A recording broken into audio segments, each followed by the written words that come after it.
Hello everyone, this question appears in class 6 NCERT chapter of ratio and proportion. This is first question of its exercise 12.3. So the question says that if the cost of 7 meter of cloth is rupees 1470, find the cost of 5 meter of cloth. तो firstly हमें given है cost of 7 meter of cloth. ये हमें given है 1470 rupees.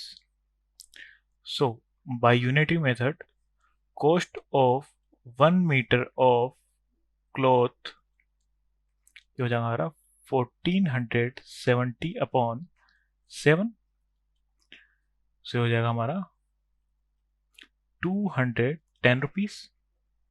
सो हमें find out करना है cost of 5 metre of cloth. So cost of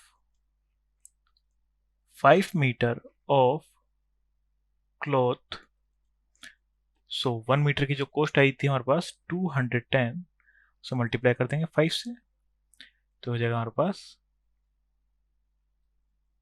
1050 rupees. So the cost of 5 meter of cloth is 1050. Thank you.